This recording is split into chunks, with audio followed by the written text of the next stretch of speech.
ठीक है, 3 स्टेट है, solid, liquid and gas. Clear है? तो सॉलिड के बारे में हम पढ़ेंगे, सॉलिड स्टेट। ठीक है, लिक्विड एंड गैस को नेगलेक्ट कर दो। तो सॉलिड स्टेट में सॉलिड वो होते हैं जो रिजिड होते हैं, कंप्रेसिबिलिटी 0 होती है। ठीक है, fix volume and fix shape होता है। क्लियर? ये चीज़ हमने पढ़ी थी, these are the general characteristics of solid. वो चीज़ आप कर लोगे। उसके बाद सॉलिड में क्या था, क्लासिफिकेशन ऑफ सॉलिड था।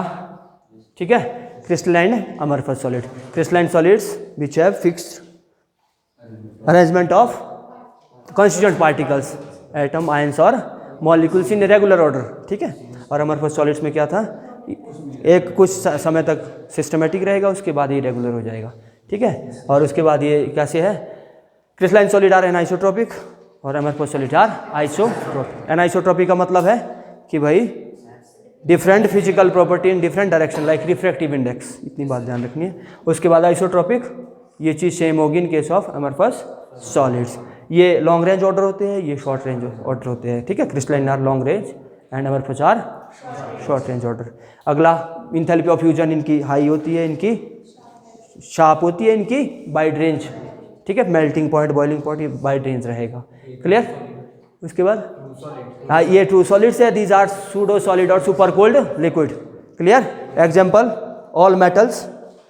ठीक है ना, all metals are crystalline solids. और यहाँ पे क्या था, प्लास्टिक, रबड़, हाँ, एक क्वार्ट्ज और क्वार्ट्ज ग्लास है ना, तो क्वार्ट्ज क्रिस्टलाइन है, क्वार्ट्ज ग्लास क्या है, अमरफस सॉलिड्स। ये बात ध्यान रखनी है। उसके बाद यूनिट क्या था,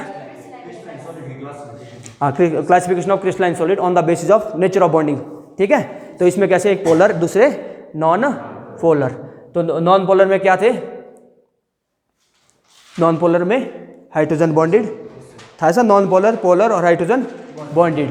ठीक है ना, मॉलिकुलर सॉलिड्स, 4 टाइप के मॉलिकुलर सॉलिड्स थे। तो नॉन पोलर में आपने बताया था, जैसे I2 है, इसमें डायपोल मोमेंट 0 रहता है, जिसकी इलेक्ट्रोनेगेटिव इक्वल है। तो उसमें कौन सी फोर्स होती है, 1 नंबर में आता है लंडन फोर्स और वीक वन डर वाल फोर्स। क्लियर? उसके बाद इंड्यूस डायपोल इंड्यूस था ना, नॉन पोलर, इंड्यूस फोर्स इसमें रहेगी। फिर अगला हाइड्रोजन बॉन्डेड, पोलर में HCl आ गया। ठीक है ना, पोलर में कौन सा आ गया, HCl। ठीक है, और उसके बाद हाइड्रोजन बॉन्डेड में वाटर आ गया। तो ये फोर्सेस का आप ध्यान रखोगे।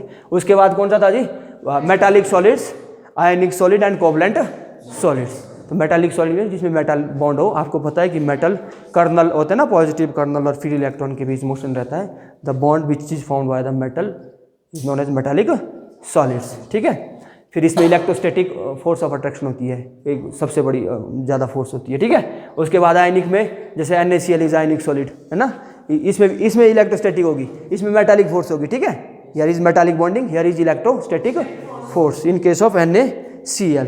उसके बाद कोवलेंट, सिलिकॉन जैसे जो कोवलेंट नॉन मेटल जो bond, sharing pairing of electron, carborundum SiC, these are the example of covalent solids. ठीक है, तो इसके बाद क्रिस्टलाइन लैटिस, अब इस पे पूछते हैं क्रिस्टलाइन लैटिस। तो एक हमने पढ़ाया था lattice point, this is the imaginary point in the 3 dimensional structure in space by which joining in the space. ठीक है, उसे लैटिस बोलेंगे। जब ये लैटिस आपस में मिलेगी वो क्रिस्टलाइन लैटिस बनाएगा। ठीक है ना, कैसा इमेजिनरी पॉइंट, ऐसे बना दिए पॉइंट। ठीक है ना, स्पेस में एक इमेजिनरी पॉइंट है, और इस पॉइंट को क्या बोला, कॉन्स्टिट्यूएंट पार्टिकल्स, इसमें एटम, आयंस और मॉलिक्यूल्स, हम एटम ही बोलते हैं। ठीक है, क्लियर? ये एटम हो गए, इमेजिनरी पॉइंट है, इसमें हमने देखा कि एटम हो गए, जैसे NaCl है पॉजिटिव, जैसे क्यूब में Na पॉजिटिव और Cl नेगेटिव, अल्टरनेटिवली जुड़े हो गए एक दूसरे के, Na पॉजिटिव Cl नेगेटिव के साथ, इलेक्ट्रोस्टैटिक फोर्स। क्लियर? और ये पूरा क्रिस्टल बनाएंगे, और क्रिस्टल बनाने के लिए सबसे पहले यहाँ पे यूनिट सेल बनेगा। क्या बनेगा? एक ईंट की तरह सेल है, जैसे पूरी बिल्डिंग बनानी तो एक ईंट। ठीक है, कंकड़ क्या है, रेत कंकड़, जो लैटिस है। ठीक है, वो आपस में मिले, एक यूनिट बनाई, एक ईंट बनाई, ईंट क्या है, यूनिट सेल है। उस ईंट के ऊपर ईंट रख दी, क्या बन गई, पूरी बिल्डिंग बन गई। तो crystal lattice will be found by repeating structure of this unit cell by again and again to form a complete unit structure, crystal lattice. ठीक है ना, to form complete crystal lattice। आ रही समझ बात? तो ये डेफिनेशन आपने ऐसे से याद करनी है। उसके बाद बेटा है टाइप्स ऑफ यूनिट सेल, ठीक है, प्रिमिटिव और प्रिमिटिव यूनिट सेल में क्या रहेगा, सिंपल यूनिट सेल भी बोलते हैं इसको, कि सारे एटम कहाँ पे प्रेजेंट हो गए, कोने पे, ठीक है ना, atom is all the atom is present at the corner of the unit cell is known as primitive unit cell. दूसरा कौन सा बेटा, नॉन प्रिमिटिव यूनिट सेल्स। ये 3 प्रकार के ना, प्रिमिटिव कि कोने में तो हो गई भाई, ये देखो अगर एटम कोने पे नहीं हुआ तो यूनिट एग्जिस्ट नहीं करेगा, तो कोने पे तो होगी, कोने के अलावा कहीं और अगर प्रेजेंट हो गए तो उसे नॉन प्रिमिटिव यूनिट सेल कहा गया है। इसमें कौन कौन सा है, नंबर 1 बॉडी सेंटर, ठीक है, यूनिट सेल। दूसरा है फेस सेंटर यूनिट सेल, उसके बाद एंड सेंटर, तो आप ऐसे कर सकते हैं, बॉडी सेंटर कोने पे प्लस एक बॉडी के यूनिट के सेंटर में एक एटम प्रेजेंट होगा, उसे बॉडी सेंटर यूनिट सेल कहते हैं। फेस सेंटर यूनिट सेल कि कोने पे तो हो गई और 6 फेसिस में एटम प्रेजेंट हो गए, इसे फेस सेंटर यूनिट सेल कहा गया। एंड सेंटर 2 अपोजिट फेसिस, कोई भी ले लो जो अपोजिट फेस है, कोने प्लस 2 अपोजिट फेस, ठीक है। यहाँ पे जेड की value, z is atom per unit cell, ठीक है, z is atom per unit cell. कोने पे एक एटम का कितना कंट्रीब्यूशन 1/8, ये ध्यान रखना है। एट कॉर्नर, कॉर्नर पे एक यूनिट सेल में एक एटम का 1/8 कंट्रीब्यूशन है, ठीक है, क्लियर। तो यहाँ टोटल कोने 8 ही है ना बेटा, एक बॉडी के अंदर है, तो कितना आ गया, जेड की वैल्यू कितनी आ गई, 2 atom per unit cell in case of body center. Simple में तो 1 ही रहेगी ना, सिंपल में ये रहेगा बेटा, सिंपल 1 वाला है ना, equal to 1 atom per unit cell in case of simple और primitive unit cell where the atom is presented only at the corner of the unit cell, clear. उसके बाद बॉडी सेंटर में ऐसा रहेगा, फेस सेंटर में, सभी face में और कॉर्नर पे भी, तो कॉर्नर का कंट्रीब्यूशन आपको पता है 8 है, 1, और फेस कितने 6, हर एक फेस का कंट्रीब्यूशन ये आ गया 3, टोटल आ गया 3 + 1 4, जेड की वैल्यू कितनी आ गई 4, clear. This is the Z per atom per unit cell. And centre में भी वही, कोने में तो हो गई भाई 1 प्लस 2 अपोजिट फेस, कितने फेस है 1 ही आएगा उसका भी, ठीक है ना, 2 फेस है तो 2, एक फेस का कंट्रीब्यूशन ये है, तो 1 + 1 = 2 atom per unit cell, clear हो गया इतना, ठीक। उसके बाद पैकिंग, टाइप ऑफ पैकिंग और पैकिंग एफिशिएंसी, ऐसा करते हैं ना। फिर हमने पैकिंग पढ़ा था, पैकिंग कितने प्रकार की होती है, पहले पैकिंग का कर लेते हैं। पैकिंग अरेंजमेंट ऑफ एटम, मतलब maximum space occupied by the atom in the crystal lattice is known as packing efficiency, ठीक है ना, कि क्रिस्टल लैटिस में एटम मैक्सिमम स्पेस ऑक्यूपाई करता है तो उसे एफिशिएंट पैकिंग कहते हैं, और जितनी ज़्यादा पैकिंग होगी उतनी ज़्यादा स्टेबिलिटी होती है, ठीक है। More is the packing efficiency, more will be the stability of the crystal, clear है। तो पैकिंग एफिशिएंसी, पैकिंग एक 1D 2D और 3D, बस सिंपल भाषा में थोड़ा थोड़ा समझ लेते हैं। 1D एक्स एक्सिस में ही पैकिंग होगी, ठीक है, और यहाँ से निकल के आता है कोऑर्डिनेशन नंबर, क्या निकल के आता है, कितना यहाँ पे 2, ठीक है ना। Coordination number is the number to the nearest touching atoms, ठीक है ना, जो नेबरिंग एटम हो गए ना, कितने एटम टच कर रहे हैं एक रिस्पेक्टिव एटम को बीच में, उसे कोऑर्डिनेशन नंबर कहा जाता है, क्लियर है इतनी बात। 2D में 2 डायरेक्शन में कर लेंगे, x axis and y axis, एक के ऊपर दूसरी लेयर रख देंगे, ठीक है। तो 2D भी 2 प्रकार, स्क्वायर एंड हेक्सागोनल, ठीक है, स्क्वायर 2D पैकिंग और हेक्सागोनल 2D। स्क्वायर में वही रहेगा बेटा, एक के ऊपर एक के ऊपर टच करवाना है, ये एटम टच हो गया ना, मतलब एक लड्डू दूसरे लड्डू के ऊपर नीचे, ऐसा कुछ भी बोले, है ना। This is known as 2D packing. Coordination number आप खुद निकाल सकते, 6 होगा या 4 होगा, कोऑर्डिनेशन नंबर इज 4, ठीक है। इन 2D square packing coordination number is, ये एटम देखने 1 2 3 4 एटम से सराउंड कर रहा है जो टच कर रहा है इसको, ठीक है, उसे कोऑर्डिनेशन नंबर कहा गया है, क्लियर इतनी बात। फिर 2D हेक्सागोनल, वो आ गया, आ जाएगी, वो जो डिप्रेशन होता है बीच में वहाँ बनना इस तरह से, है ना, ऐसे ऐसे, क्लियर है, इस तरह से आप उसको कर सकते हैं। आ रही समझ बात? दो ही डायरेक्शन में बननी है, तो इसका कोऑर्डिनेशन नंबर 6 कितना है बेटा? तो ये चीज़ें आप ध्यान रखनी है। क्लियर? फिर हम 3D पैकिंग के बारे में पढ़ा था। 3D भी वही आएगी, इसी की 2D से 3D बनेगा। इसके ऊपर और लेयर रख दी जेड एक्सिस में, x axis, y axis, z axis, ऊपर से लेयर एक रख दी। ठीक है, तो 3D भी same, square 3D and hexagonal. आ रही समझ बात? सेम रहेगी। ठीक है, और इसमें लेयर रहेगी अब 2D 3D पैकिंग भी, जैसे अगर एक लेयर एक जैसी है तो ऐसा हो गया। ठीक है ना, एक जैसी ही लेयर आ रही है। और इसमें क्या है, इसमें दो प्रकार की होगी, A B A B A B. ठीक है, कराए ना ये। फिर अगला है ए बी सी, तीनों लेयर डिफरेंट डिफरेंट है। ठीक है, तो in which all the 3 layers are different, then they are packed in the 3 direction is known as hexagonal, such type of packing. और स्क्वायर पैकिंग रहेगी ए टाइप पैकिंग। तो इसी के ऊपर कर दो, जैसे 3rd लेयर मैंने यहाँ लगा दी, लगा दिया, लगाई थी ना, अब 3D बन गई है, बन गई भाई 3D। कोऑर्डिनेशन नंबर 6, मतलब यहाँ की बात कर रहा, सॉरी, यहाँ 4 से क्या बन जाएगा फिर कोऑर्डिनेशन नंबर 6 हो जाएगा। कितना हो जाएगा? 6। ये आ गया। क्लियर? क्लियर है भाई? फिर हमने यहाँ पढ़ा था ये वाले वर्ड्स करे थे, हेक्सागोनल में करा था ऐसा। These are the tetrahedral voids. कैसे वर्ड है?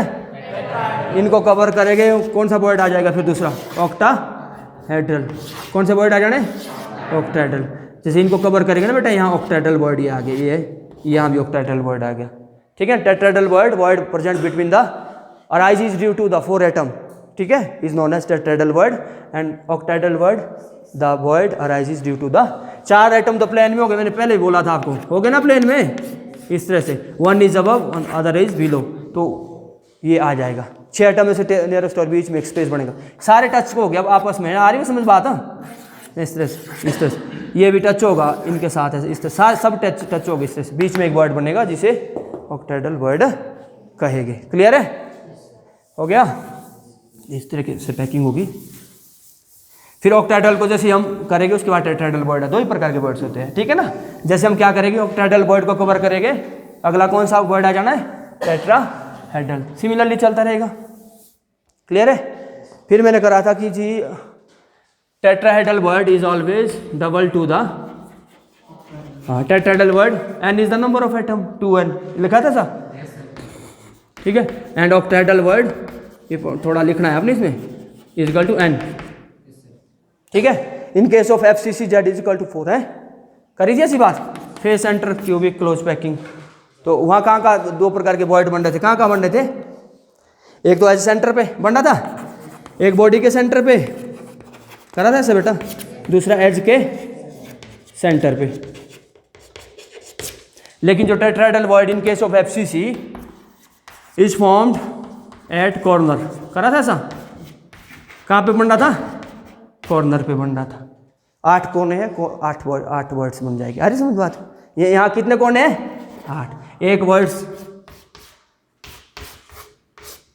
ऐसे बन रहे, कोशिश करते रहो। जैसे यहाँ पे है, ठीक है, अरे समझ बात? एक एटम यहाँ है, एक एटम ये होगा, एक एटम ये भी आ जाएगा बेटा। ठीक है, अरे समझ बात? 2-3 फेस वाले एक कॉर्नर वाला यूज करके ये बन गया जी इसका वर्ड्स। 4 के बीच जब वर्ड, इस तरह के 8 कोने हैं, इस तरह के कितने कोने हैं? 8। तो वर्ड कितने आ जाएंगे? 8। ठीक है ना, FCC की बात कर रहा हूँ। क्लियर? और यहाँ भी बोला था एक बॉडी के सेंटर में मैंने बताया था आपको, बीच वाला जो कोना है ना, ऐसे करा था सर, यहाँ पे एक वर्ड्स बन जाएगा। 4 ऐसे प्लेन में आ जाएंगे, 4 प्लेन में आ जाएंगे जब हम क्यूबिक बनाएंगे। एक ऊपर होगा, एक नीचे आ जाएगा।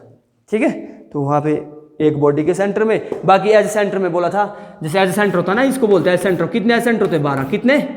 12। ये जैसे मतलब अब देखो ना 3D में लिया, ये यहाँ पे बनेगा एक वर्ड एज के, जैसे एक फेस इधर है, इधर फेस, ऊपर भी आएगा दूसरे का। ठीक है, फिर नीचे इधर भी आएगा एक। ठीक है, और यहाँ का नीचे भी आना एक, और यहाँ भी आएगा। तो ये मतलब इसको मिला दो ऐसे ऐसे, आ रही समझ बात? ऐसे एक ऊपर एक नीचे, इस तरह से 3D में बनता है ये। तो यहाँ पे एक क्या बनेगा? वर्ड बनेगा due to the 6 atom, due to the 6 atom. Edge कितने हैं? 12। हर का कंट्रीब्यूशन कितना है? 4, तो कितने वर्ड्स हुए 3। तो इस तरह से आप निकाल सकते हैं हर एक के केस में कि कितने टेट्राहेड्रल वर्ड्स है, कितने ऑक्टाहेड्रल वर्ड्स है। एफसीसी की वैल्यू कितनी है, जेड की वैल्यू 4 है ना। देखो एक चीज और भी कर सकते हैं आप, जो जेड की वैल्यू रहेगी वही ऑक्टाहेड्रल वर्ड्स रहेगा। अरे समझ बात ये, octahedral void is equal to the value of z. Clear, ये भी कह सकते हैं आप। And tetrahedral void is the twice the value of z. हाँ ये ऑक्टाहेड्रल वर्ड, ठीक है। क्लियर, ये बात आप कर सकते हैं। आगे क्या था जी, और क्या पढ़ा था इसमें, बस उसके बाद पैकिंग एफिशिएंसी हमने एक फॉर्मूला दिया था। पैकिंग क्या दिया था भाई, packing efficiency, percentage of packing efficiency है ना, परसेंटेज ऑफ पैकिंग या पैकिंग एफिशिएंसी। क्या बोला था, volume of atom present in unit cell upon total volume of unit cell into percentage निकालना। तो पैकिंग एफिशिएंसी पैकिंग फ्रैक्शन का 2.5 करो, कोई बात नहीं, ठीक है। क्लियर, ऐसे इसको पैकिंग फ्रैक्शन बोलते, इतना एफिशिएंसी 100 कर लेते फिर, ठीक है, कोई बात नहीं। हो गया जी। वॉल्यूम कितना है, वॉल्यूम में क्या क्या एटम के, एक तो z atom per unit cell, एक एटम क्या होता है स्फेरिकल होता है, इसका वॉल्यूम कितना है 4/3 पाई आर क्यू, ये चीज़ आप ध्यान रखोगे। क्लियर, उसके बाद total volume of the unit cell a cube. अब बोला आपने पैरामीटर ऑफ यूनिट सेल पहले बताए थे, a b c are the sides of the unit cell, alpha beta and gamma are the, ठीक है। क्लियर, फिर 7 crystal lattice and 14 Bravais lattice है। आ रही समझ बात, सिंपल यूनिट सेल के कितने हैं 7, अरे क्रिस्टल लैटिस कितने 7, सीटीओ में ट्रेन रुकी है। Triclinic is more symmetrical and simple cubic is most simple cubic is most symmetrical and triclinic is most unsymmetrical. एक नंबर में ध्यान रखना ये चीज़ें, ठीक है ना। और उसके फर्दर टाइप जो है सिंपल के कि मतलब फेस में बॉडी में, आ रही समझ बात, मतलब जैसे क्यूबिक का है तो उसका प्रिमिटिव भी हो सकता है, नॉन प्रिमिटिव भी हो सकता है। उसके आगे टाइप है जिसको 14 ब्रेवियस लैटिस कहते हैं, उसमें प्रिमिटिव और नॉन प्रिमिटिव दोनों प्रकार के आगे। क्लियर, आ रही समझ बात। तो ये हम क्या करेंगे, इसके फॉर्मूले को यूज कर लेंगे। क्लियर, अब पहली चीज़ें in case of simple cubic unit cell, cubic unit cell. अब डायरेक्ट बताएगा, मैं कैलकुलेशन नहीं करूँगा। There is a relationship between a and r, a is equal to 2r, ये चीज़ हम कर चुके हैं।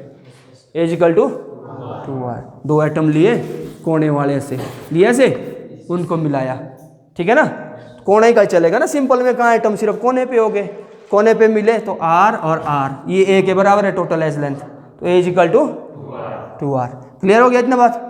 तो एक ही जगह 2r भर देंगे, बाकी सेम है। जेड आपने निकाला है 1 एटम पर यूनिट चल, तो 1/4/3 into 3.14 into r cube upon 8r cube, ये कट गया हमारे पास 52.4% आ गई जी ये packing efficiency in case of simple unit cell. Clear है भाई, ठीक है। आगे चलते हैं, नेक्स्ट है body center unit sales.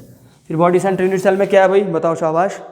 Packing efficiency is equal to, z की वैल्यू बॉडी के लिए 2 है, 2 होगी बिल्कुल, ऐसा रखना। सिंपल के लिए 1, बॉडी के लिए 2, फेस के लिए 4। Clear, pi r cube over a और आर का क्या रिलेशन इसके लिए भाई, a is equal to 4/3√3 r, ठीक है जी, ये रिलेशन है जो कि हमने पीछे से निकाला था, ठीक है ना। तो ये हम यहाँ एक ही जगह ये वैल्यू भर देंगे, 4/3√3 आर का क्यू, कैलकुलेट करके 68% नहीं 68 आएगा बेटा, 68% कैलकुलेशन आप कर सकते खुद, हमने बता दिया। जेड की वैल्यू 2 है, ये है, आर कट जाएगा, बाकी कैलकुलेट करके ही हो जाना। क्लियर, अगला packing efficiency in case of face center, ये बीसीसी की body center cubic unit cell. Face center की कितनी है 4, जेड की वैल्यू कितनी है 4/3 पाई आर क्यू अपॉन ए और आर का क्या रिलेशन है इसके लिए 2√2 आर, क्यू तो अपने आप आएगा, ठीक है। 2√2r। तो यहाँ की वैल्यू एक ही जगह ही बढ़ जाएगी 2√2r का क्यूब। कैलकुलेट करके 70, ऐसे भी याद होनी चाहिए आपको, करना ही वहाँ कैलकुलेशन आ जाएगी वहाँ कैलकुलेशन। क्लियर है इतनी बात? तो ये सारी चीज़ें हमने सिस्टमेटिकली कर दी है। दिस इज द, तो सबसे ज़्यादा मोस्ट स्टेबल कौन सा है, मोस्ट पैकिंग एफिशिएंट कौन सा है, FCC 74%। उसके बाद BCC 68%। उसके बाद हाँ सिंपल क्यूबिक यूनिट सेल कितना है 54 सर, 52.4%। ठीक है, ठीक है।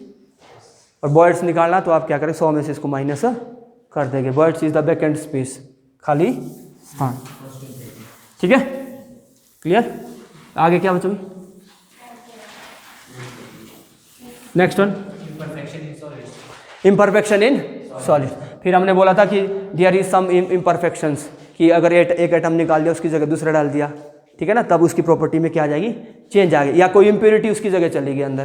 क्लियर है? तो उसे डिफेक्ट बोलते हैं, इम्परफेक्शन और defect due to the impurities और due to the presence of foreign atom in the constituent particles. ठीक है, उसके एटम नहीं कोई और है। हमने बोला था एक स्टोकियोमेट्रिक और दूसरा नॉन स्टोकियोमेट्रिक। स्टोकियोमेट्री में हम कर चुके हैं, कौन सा, शॉर्टकी एंड फ्रैंकल डिफेक्ट। कौन सा किया था, Schottky and Frenkel defect. Schottky defect में क्या था जी, क्या हो जाएगा, मिसिंग हो जाएगी atom, equal number of cation and anion क्या हो जाएगा, मिस हो जाएंगे। क्लियर है?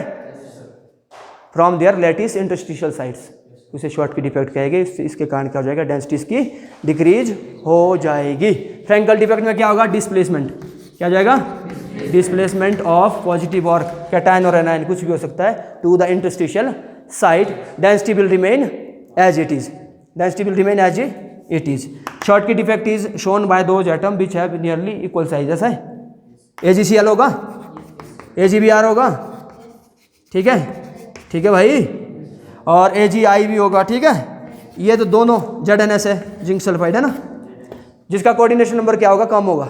ऐसा है, बिल्कुल।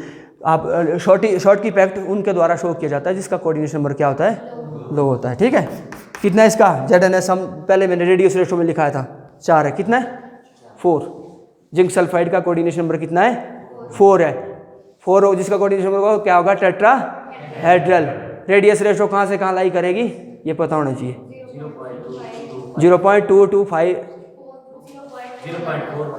ठीक, क्लियर? इसके एग्जांपल है NaCl, KCl एटसेट्रा, है ना, सारे एग्जांपल है। इसका कोऑर्डिनेशन नंबर कितना है, 6, और CSCl भी आ जाएगी जिसका कोऑर्डिनेशन नंबर 8 है। ठीक है ना, तो ये चीज़ आप ध्यान रखोगे थोड़ी थोड़ी, जो कि जरूरी है। आ सकता है CSCl is this type of cubic, what is it's coordination number, तो आपको ये मालूम होना चाहिए बेटा। क्लियर? इसके बाद क्या था भाई, कुछ नहीं था? हो गया? अब लास्ट करते हैं ये कंप्लीट।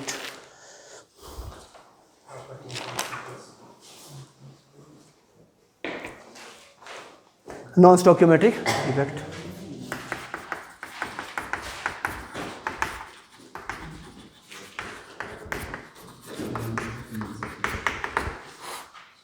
ठीक है, number 1 metal excess defect.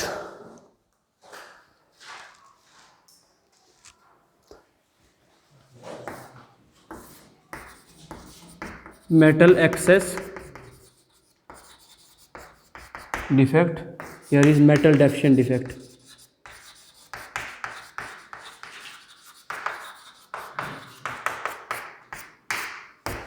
Here is metal excess defect, here is metal deficient defect. Clear?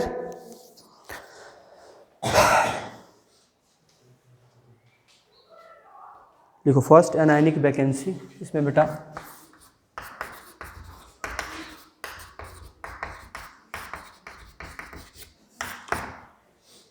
Anionic vacancy लिखो। इसमें इन this case negative ion may B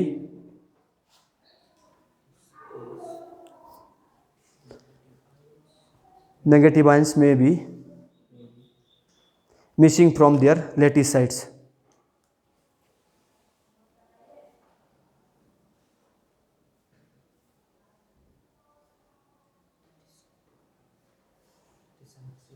Leaving hole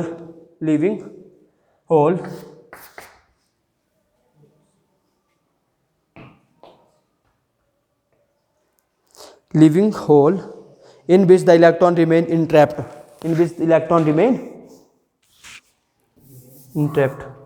क्या लिखा? In this case, negative ion may be missing from their lattice sites, leaving hole in which the electron remain entrapped to maintain the electrical neutrality. To maintain the electrical neutrality.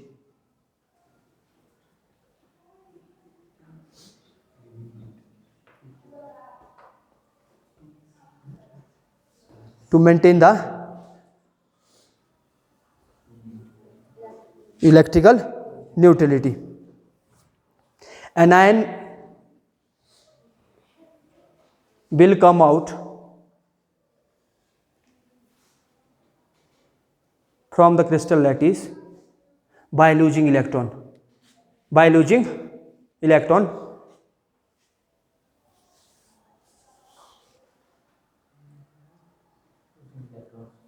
Such type of arrangement is known as F center.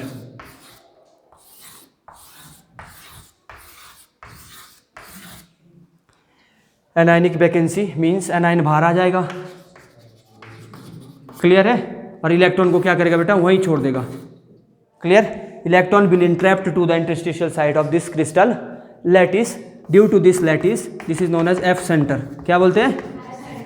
Due to this F centre the compound show colour which is responsible for the colour of the compound. लिख लो, which is responsible for the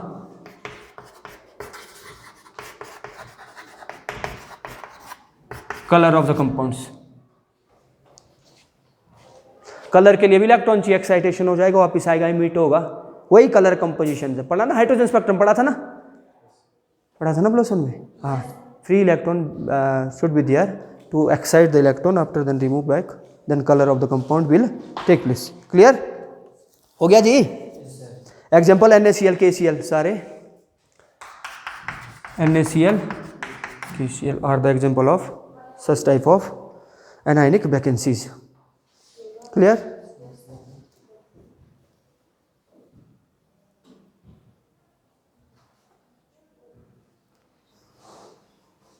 Next लिखो,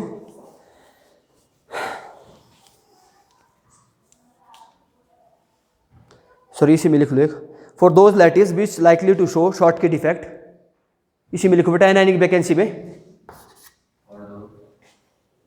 lattice which likely to show Schottky defect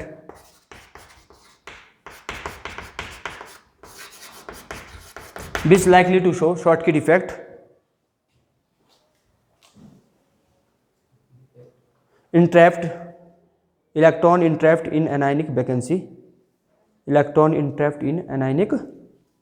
vacancy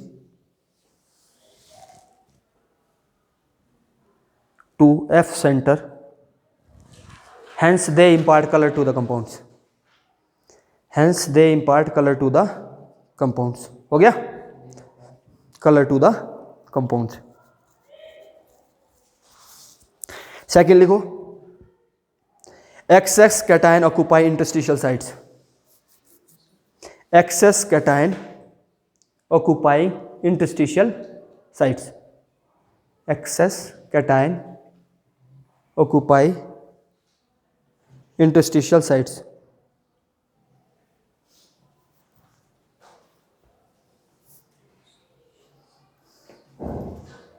clear है भाई? Next one, here is anionic vacancy. तो anionic vacancy is equivalent to Schottky defect. जो crystal Schottky defect show करेगा वो anionic vacancy भी show करेगा. इसमें क्या होगा? एनायन इलेक्ट्रॉन को ही छोड़ के अपने आप क्रिस्टल से बाहर निकल जाएगा, इंटरस्टिशियल साइड में चला जाएगा. तो क्या होगा? इंटरस्टिशियल साइड पे इलेक्ट्रॉन फ्री रहेंगे, जिसकी वजह से क्या हो जाएगा? उसे एफ सेंटर कहेंगे. एफ सेंटर रिस्पॉन्सिबल है कलर ऑफ द कंपाउंड्स के लिए. इतनी बात ध्यान रखनी है. क्लियर? उसके बाद है सेकंड लिखा मैंने, क्या लिखा? Excess cation occupying interstitial sites. इसमें लिखो बेटा, in this case there are extra positive In this case, there are extra positive ion, extra positive ion occupying interstitial side, ठीक है। मतलब कहने का मतलब है मेरे पास यहाँ ए बी सी, कुछ भी बोलो, ए बी करो, कोई दो ही होगी।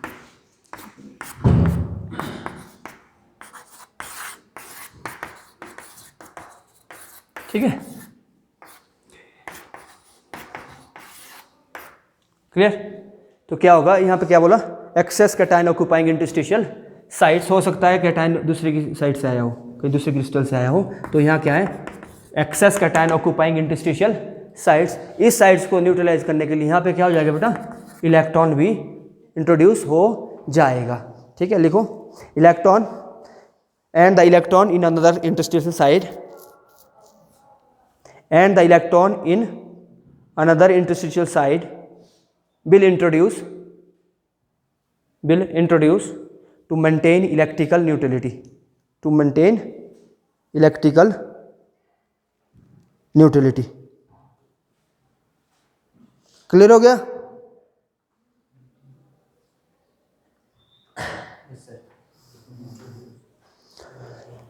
फॉर एग्जाम्पल ZNO, इसको फिलोसफर बुल बोलते हैं। क्या बोलते हैं? Electrical neutrality. फिलोसफर बुल दिया होगा आपकी बुक में। ZNO is known as philosopher bull. थोड़ा सा हिट करेंगे हम, Zn2 पॉजिटिव इंटरेक्ट हो जाएगी इधर। आ रही समझ बात? थोड़ी छेड़खानी तो करनी पड़ेगी, कब समझ आ रही बात? क्लियर है? क्या किया, जिंक ऑक्साइड का क्रिस्टल है कोई हमारे पास, क्रिस्टलिटी, सुनो यहाँ बात, हमने थोड़ा सा हिट किया, Zn2 पॉजिटिव इंटरस्टिशियल साइड्स पे आ जाएगा, तो इलेक्ट्रॉन दूसरे क्रिस्टल साइड से यहाँ पे आ जाएंगे। 2 electron will come from another sites to maintain electrical neutrality of that particular crystal lattice, जिसकी वजह से क्या आ जाएगा, कलर हो जाएगा। जहाँ भी इलेक्ट्रॉन मिलेगा आपको, कलर के लिए रिस्पॉन्सिबल है। आ रही समझ बात? क्लियर है? जैसे ZNO व्हाइट इन कलर है, कैसा है बेटा, व्हाइट इन कलर। थोड़ा सा हीट कर दिया, ये येलो कलर का हो गया। क्या हो गया? किसकी वजह से हुआ बताया आपको, रीजन सेम है। ठीक है, ये किस में आएगा, excess cation occupying interstitial sites. ठीक है, excess cation occupying interstitial sites. लिख लो इसकी कुछ, Zn2 पॉजिटिव प्लस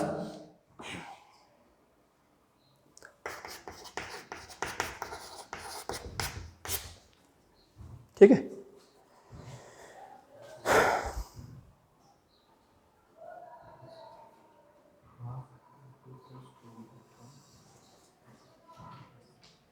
क्लियर हो गया जी। तो this is the metal excess defect. One is anionic vacancy defect, second is cationic excess cation vacancy defect. जो लिखा था, क्या लिखा था, excess cation due to excess cation. आ रही समझ बात? अब क्या करेगा एनायन, देखो ना, ये नेगेटिव है पॉजिटिव है, एक में क्या हुआ, एनायन चला गया, इलेक्ट्रॉन बीच में छोड़ गया, अपने आप इलेक्ट्रॉन वहीं छोड़ गया, अपने आप एनायन चला गया, तो इलेक्ट्रॉन की वजह से क्या आ जाएगा, कलर आ जाएगा कंपाउंड्स में। दूसरी है, हमने क्या कर दिया, थोड़ा सा हीट कर दिया, ठीक है ना, या कैटायन आपके इंटरस्टिशियल साइड्स पे आ जाएंगे। जितने number of cation interstitial side पे आ जाएंगे, उतने नंबर ऑफ इलेक्ट्रॉन इंट्रोड्यूस हो जाएंगे from the neighbouring crystal, from the neighbouring crystals, तो आ जाएंगे, जिसकी वजह से क्या हो जाएगा, उसका कलर चेंज हो जाएगा। कुछ हमारे को बाहर वाली कंडीशन चेंज करनी पड़ेगी। क्लियर है? हो गया जी। नेक्स्ट मेटल डेफिशिएंट, ये वाला करते हैं है ना।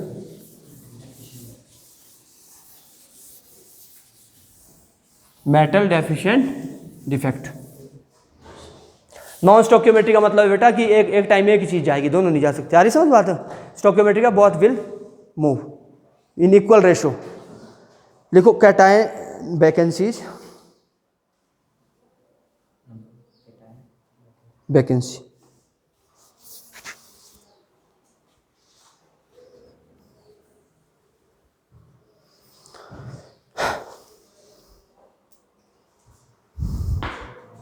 लिखो कैटायन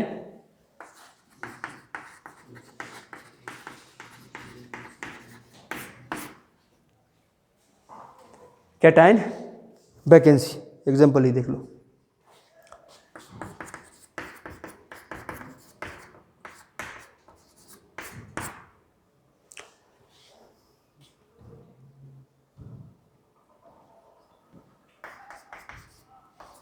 फेरस सल्फाइड, ठीक है ना, या फेरिक सल्फाइड बोल सकते हैं, Fe(S). क्लियर है। यहाँ पे ऑक्सीडेशन इसकी भी 2 है, इसकी भी -2 है। इतनी बात समझ आ रही है। इसका कोई क्रिस्टल है भाई, क्या बोला था मैंने, कैटायन वैकेंसी, इसका क्या है, कोई क्रिस्टल है। क्लियर। तो ऐसे हमने अरेंज कर दिया इसको Fe(S), ए बी करके ना, Fe आ रहा समझो, Fe। क्लियर है। एस ऐसे कर लो, कोई नहीं।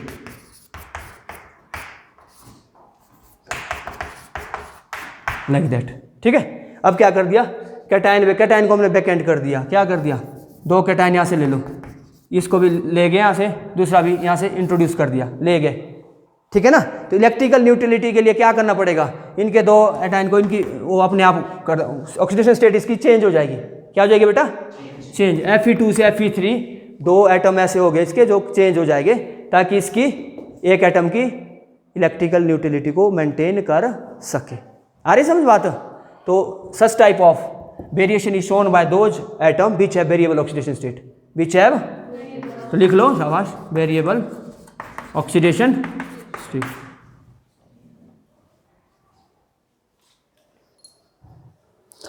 अब लिखवाते हैं, लिखो positive ion may be missing from their lattice site. लिखो positive ion may be missing from their lattice site. Positive जब चला जाएगा ना बेटा, नेगेटिव एक्स्ट्रा रह जाएगी ना। तो लिखो अगला, extra negative charge is balanced by, extra negative charge is balanced by, लिख लो, extra negative charge is balanced by some near by metal, extra negative charge is balanced by some nearby metal ion acquiring 2 positive charge instead of 1, acquiring 2 positive charge instead of 1.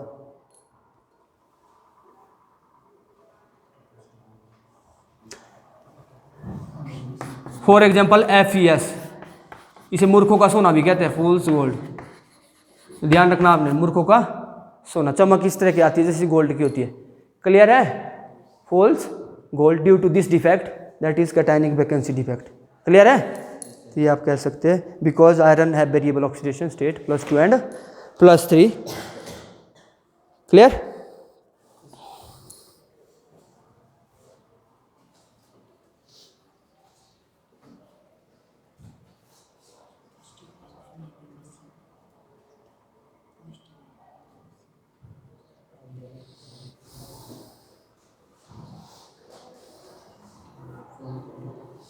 अगला लिखो था second, impurity defect. Impurity defect anion वाला ध्यान दो, impurity defect. Defect arises due to the presence of impurity. लिखो in this case defect in ionic crystal is due to the presence of some impurity of ion at its lattice site, of ions at its lattice site,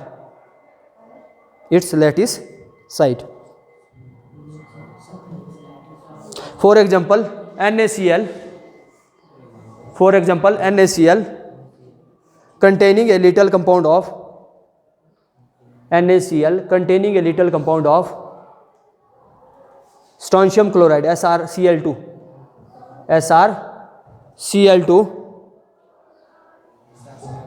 is allowed to crystallize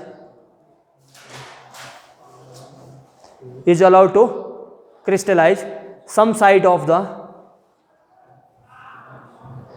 of the side of Na positive ion are occupied by Sr2 positive and other remain vacant.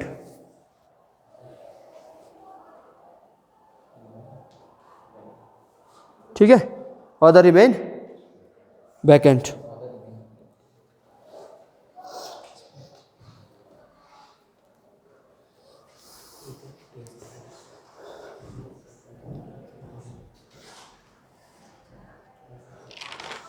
Last topic है magnetic property of solids. हो गया जी ये clear. Magnetic property of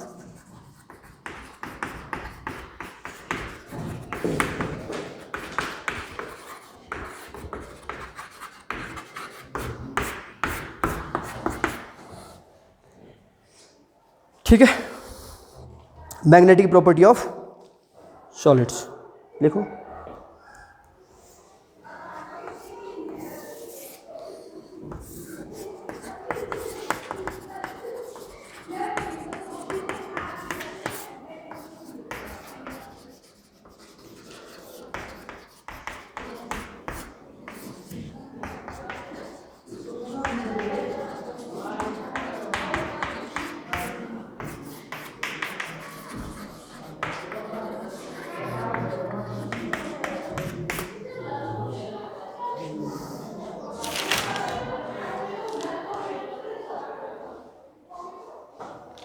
clear है बेटा?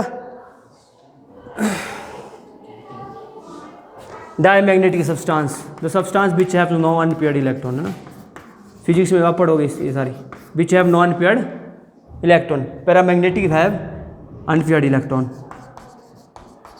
Substance which have unpaired electron, those are known as paramagnetic substance. Ferro का देखते अभी, है ना, हो गया clear? Diamagnetic which have non-paired electron show repulsion to the magnetic field.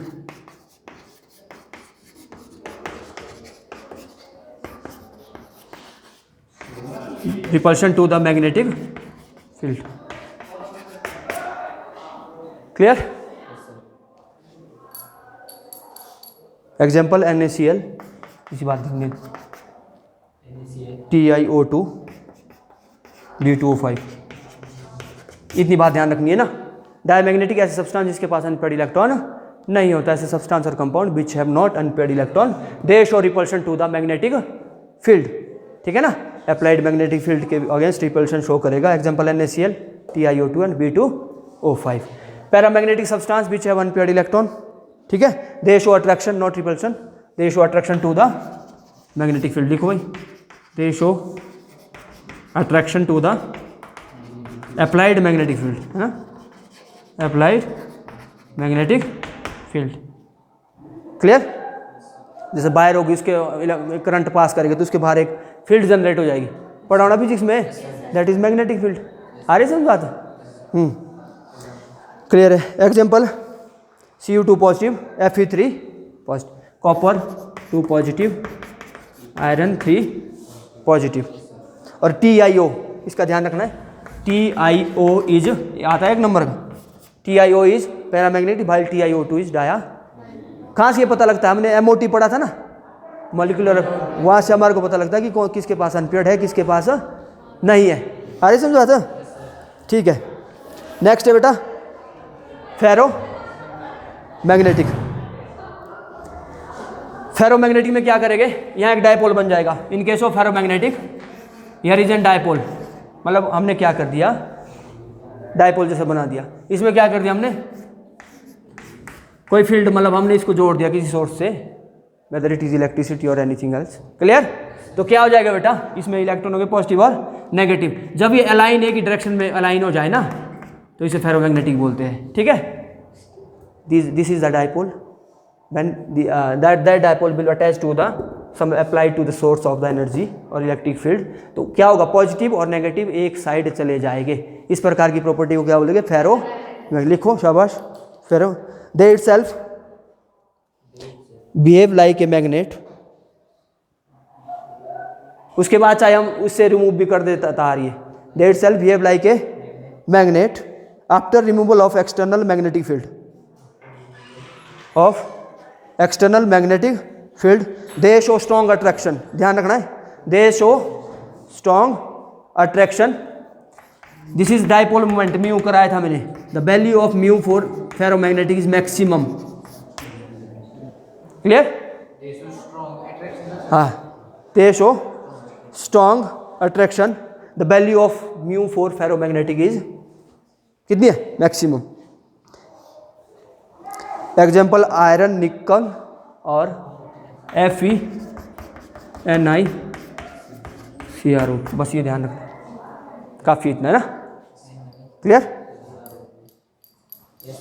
हो गया जितना, मतलब तीर की तरह भी आपके बुक में दिखाया होगा, मतलब होता है ना ये तीर लगाते ना हम, this is the movement of electron in unidirection, clear.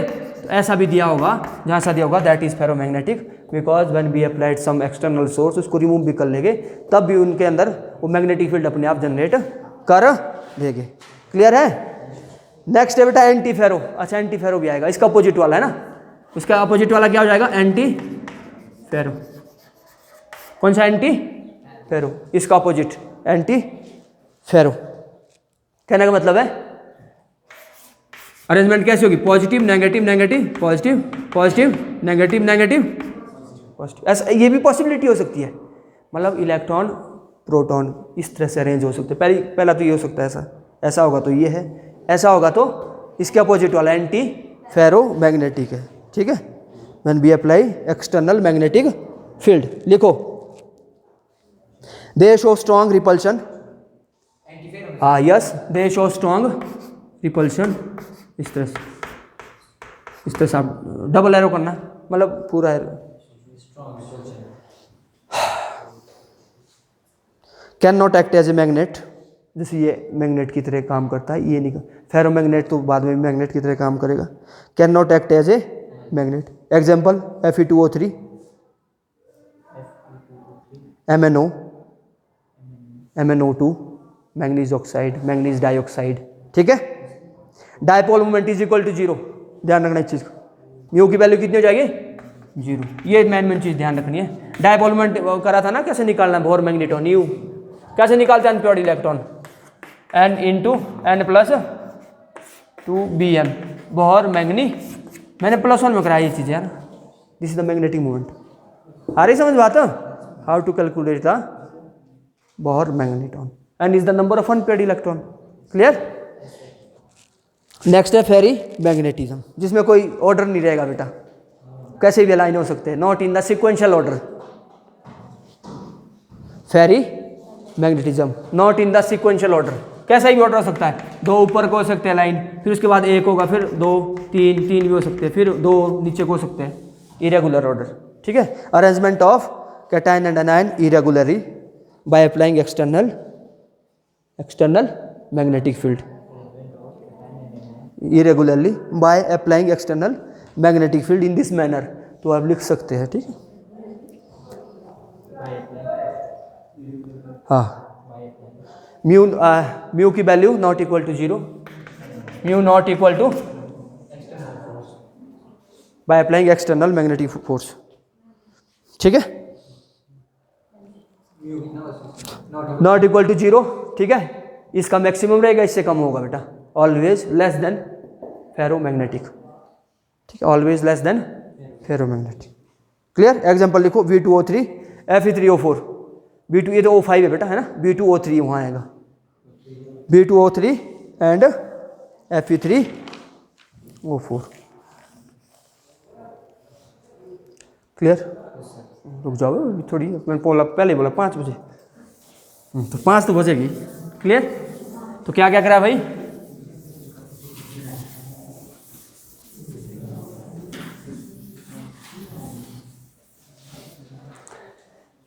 Next one conductor, insulator and semiconductor, ये तो पता होता है आपको, पता है भाई, conductor, insulator and semi conductor.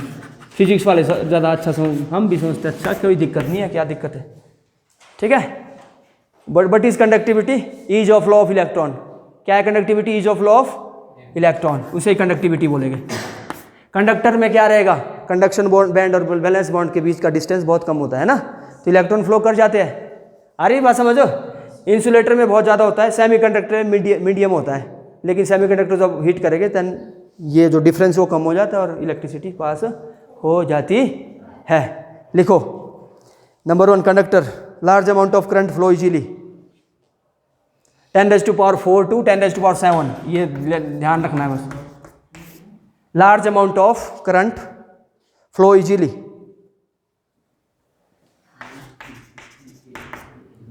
पर ओहम पर मीटर, कंडक्टिविटी है ना, this is the unit of conductivity, reciprocal to resistivity, आ रही समझ बात है, पढ़ा है प्लस 1 में, फिजिक्स पढ़ा है, हमको भी दिक्कत है। क्लियर? नेक्स्ट है भाई, एग्जाम्पल लिख लो बेटा, all metals, copper, aluminium, silver, like that.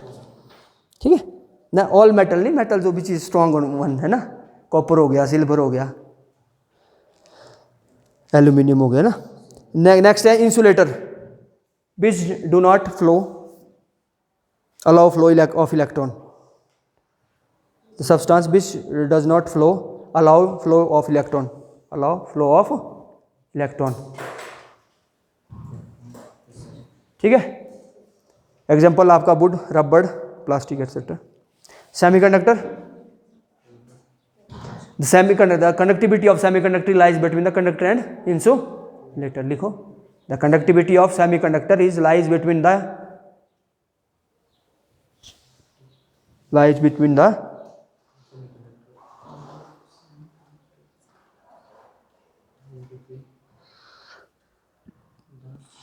conductor and insulator। Clear हो गया जी?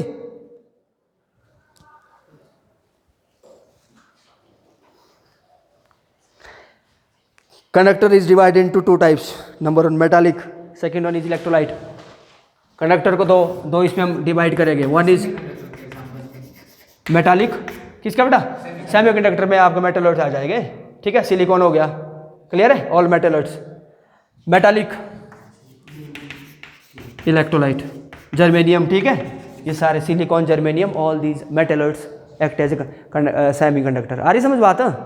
हाँ, क्लियर है जी? अब लिखो metallic, in metallic conductor electricity pass through them without any chemical change, without any chemical, किसी केमिकल चेंज के किए बिना मेटालिक कंडक्टर में इलेक्ट्रिसिटी पास हो जाती है। लेकिन इलेक्ट्रोलाइट में तभी इलेक्ट्रिसिटी पास होगी जब वो उसमें अंडरगो केमिकल चेंज।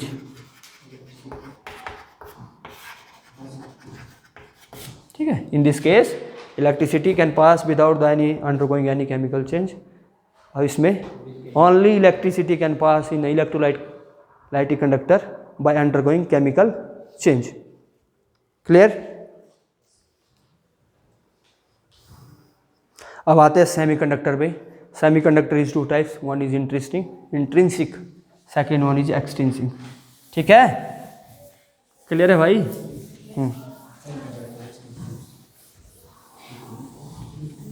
इंट्रिंसिक और एक्सट्रिंसिक, सेमीकंडक्टर ही करना हमने।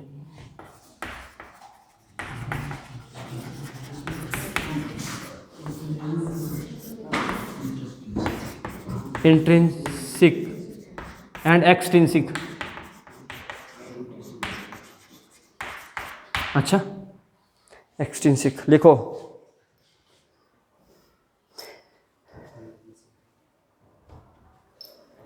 इंट्रिंसिक में pure, in which pure silicon solid is present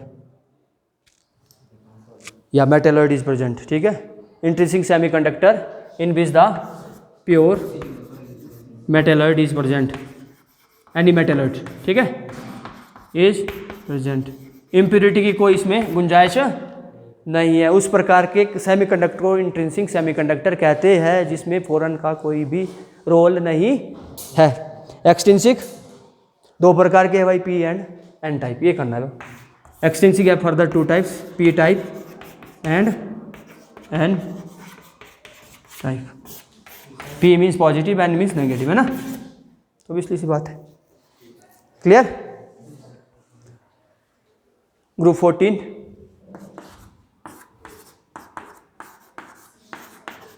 ठीक है, तो ये हमेशा काम आते हैं। Silicon, germanium and tin, silicon germanium इसका बनता है कनेक्ट। यहाँ बैलेंसी 4 कितनी है? प्लस, यहाँ 13 ग्रुप आ गया, यहाँ 15 ग्रुप आ गया। 13 ग्रुप में कौन से आ गए? बोल, आलसी, गाएगा, इंडियन ताल में ना। क्लियर? 16 15 कौन सा आ गया? नाना पाटेकर, ऐश्वर्या राय, सब बिंदास। ठीक है, आ रही समझ बात। या तो हम एंटीमनी की इम्प्योरिटीज में डाल देंगे तो क्या हो जाएगा, अगर हम इसकी इम्प्योरिटीज में लिखो, अब शाबाश लिखते रहो। हाँ, इलेक्ट्रॉन डेफिशिएंसी, इलेक्ट्रॉन डेफिशिएंट और acceptor impurities.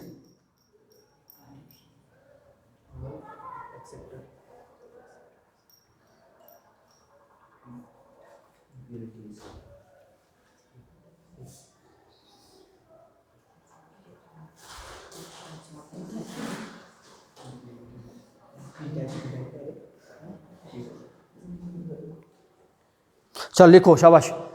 Some atom of silicon, अरे लिख लो अभी, पी टाइप उसके बाद ही आएगा। सम एटम ऑफ, फिर बताते हैं आपको, सिलिकॉन आर ड्रॉप्ड,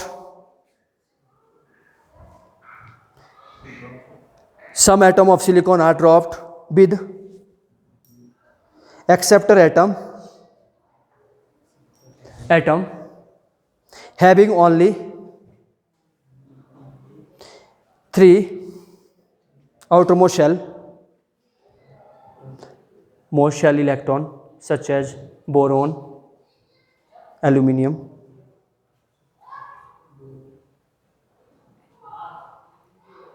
group 13 है ना। as a result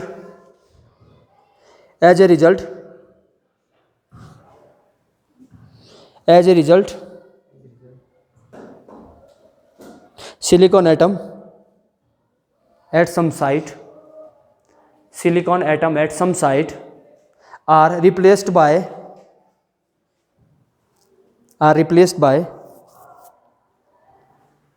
electron deficient का मतलब वही बेटा पी टाइप पॉजिटिव। जहाँ पे इलेक्ट्रॉन की डेफिशिएंसी लिखा ना पहले इलेक्ट्रॉन डेफिशिएंट, तो इसका मतलब ये पी टाइप सेमी कंडक्टर लिखा ना इलेक्ट्रॉन डेफिशिएंट, तो वहाँ इसका मतलब है पॉजिटिव है, तो पी टाइप सेमी कंडक्टर लिखो। As a result silicon and at some site are replaced by boron.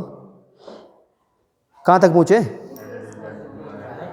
हैं? Replaced by boron atom with 3 electron in their outermost shell. Each boron atom uses its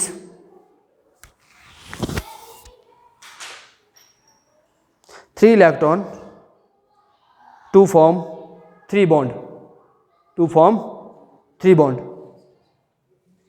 clear?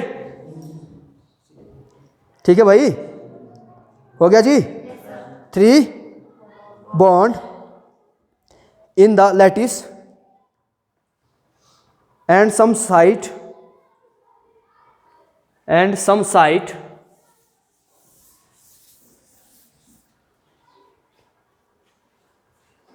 are replaced by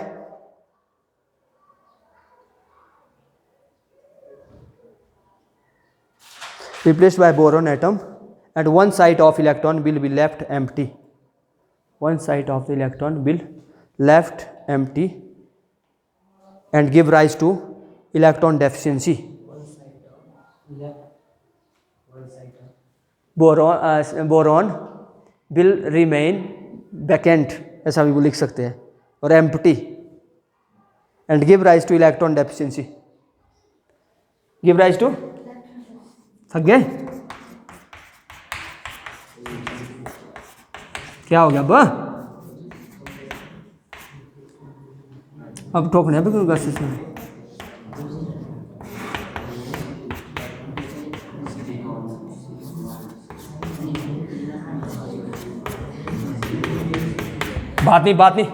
बात नहीं करें कोई नहीं, ठीक है? देख लो यहाँ बात कोई नहीं करेगा भाई, बात तो अलाउड है ही नहीं। सिलिकॉन की वैलेंसी 4 है। कितनी वैलेंसी है बेटा? सिलिकॉन को रिप्लेस कर दिया किससे? बोरोन से। 3 साइड तो ऑक्यूपाई कर देगा, यहाँ एक वैकेंट स्पेस रहेगा जिसे क्या बोलेंगे? होल बोले। क्या बोलेंगे? वैकेंट और empty side.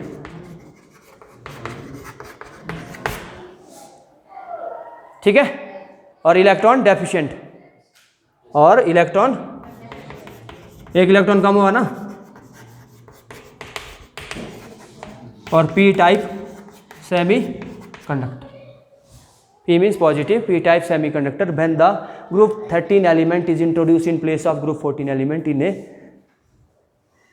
this structure. Such type of arrangement is known as P type semiconductor. Same definition change करनी है. When the group 15 is introduced in place of group 14 elements, then one extra electron will remain here. आ रही समझ बात? इसकी तो 5 है ना बेटा बैलेंसी, इसकी 4 यहाँ फ्री इलेक्ट्रॉन रह जाएगा तो इलेक्ट्रॉन रीच हो जाएगा ये, तो उसे एन टाइप सेमीकंडक्टर कहेंगे. क्या कहेंगे? N type semiconductor. डोपिंग बोलते, इसको क्या बोलते हैं? डोपिंग एक स्पेशल प्रोसेस है, introduction of this elements to air. Clear है? हो जाएगा? काफी है? बंद करें इसको.